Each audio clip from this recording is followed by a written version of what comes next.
ग्रामपंचायत कुर्लोद येथे आंतरराष्ट्रीय महिला दिन उत्साहात साजरा। मोखाडा तालुक्यातील ग्रामपंचायत कुर्लोद येथे आज आंतरराष्ट्रीय महिला दिन उत्साहात साजरा करण्यात आला।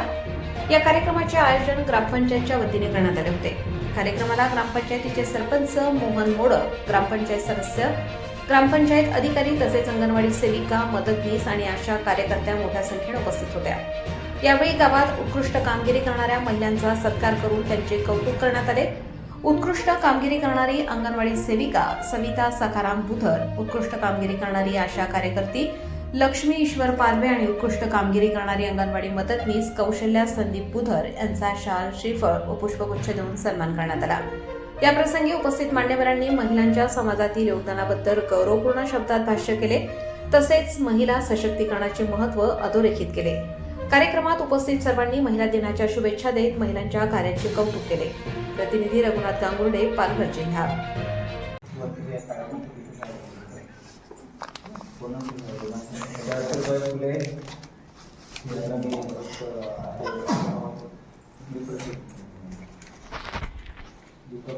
आदरांजली वाहतो आणि निश्चितच त्यांनी ज्या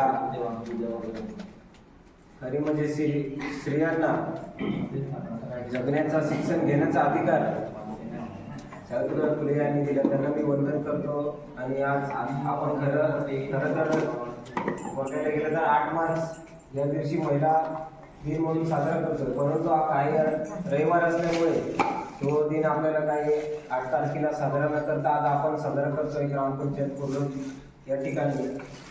तर या उपस्थित असलेल्या या कार्यक्रमासाठी आपल्या ग्रामपंचायत अधिकारी बोरसे साहेब, त्याचबरोबर ग्रामपंचायतचे सदस्य रामदास मोडक, संदीप मोडक, त्याचबरोबर सीता बुधनताई, त्याचबरोबर सर्व अंगणवाडी मदतनीस, आशा कार्यकर्ते, आपले ग्रामपंचायतचे कर्मचारी। तर महिला दिन आपण का साजरा करावा, तर प्रत्येक गोष्टीमध्ये महिला पुढाकार घेते, प्रत्येक गोष्टीमध्ये महिला असल्यानंतरच काम होतंय। तर निश्चितच महिला ज्या ठिकाणी असते तिथून आपला जो पुरुष असेल किंवा मुलं असतील त्यांचा सगळा जो गाडा असतो तो चालवण्याचं काम ही महिला करत असते। म्हणजे सकाळी उठल्यापासून तर संध्याकाळ झोपेपर्यंत महिलाच काम करत असते। त्याच्यामुळे निश्चितच महिलांचं बघायला गेलं तर आज भारतामध्ये खूपच मोठं एक स्थान निर्माण झालेलं आहे। आणि या स्थानामुळे आज सावित्रीबाई फुले यांनी शिक्षण आज घेतल्यामुळे, महिलांना शिक्षण मिळवून दिल्यामुळे, त्याच्यामुळे आज महिला कुठेतरी खूप म्हणजे प्रत्येक ठिकाणी महिला तुम्हाला दिसणार, जसे की बस चालवताना दिसेल, तुम्हाला विमान चालवताना दिसेल, म्हणजे प्रत्येक ठिकाणी आपल्याला महिला दिसते। शिक्षणामध्ये महिला दिसते, इंजिनियर असेल, डॉक्टर असेल, म्हणजे जेवढा नोकऱ्या आहेत ज्या ज्या ठिकाणी आपल्याला पुरुषाच्या सोबत महिला पण खांद्या लावून आपल्याला बघायला मिळते। तर निश्चितच या ठिकाणी मी सर्व महिलांना शुभेच्छा देतो की आपण जे काम करत आहात ते निश्चितच खूप मोठं काम आहे। कारण जर आपणच काम केलं नाही तर आपला एक दिवस आपण काम बंद ठेवा घरातलं, बघा कसं काय होतं ते, तुम्ही एक अनुभव करून घ्या। का एका दिवशी आपण सकाळपासून झोपूनच राहायचं, पुरुषाला बोलायचं स्वयंपाक बनव, नाश्ता बनव, दिवसभर आपण काहीच करायचं नाही, तर तुम्हाला समजेल की आपलं काय, आपण महिला म्हणून काय आपलं कर्तव्य असतं ते आपण नसल्यावर घरामध्ये काय परिस्थिती होते ते आपण एक दिवशी अनुभवा। आणि सर्व महिलांना मी शुभेच्छा देतो की थोडी दिलगिरी व्यक्त करतो की आपल्याला मोठा कार्यक्रम करता नाही आला यावर्षी, पण निश्चितच पुढच्या वर्षी आपण यावर्षी रविवार असल्यामुळे आपल्याला मोठा कार्यक्रम करता नाही आला, पुढच्या वर्षी आपण निश्चितच याच्यापेक्षा मोठा कार्यक्रम करू।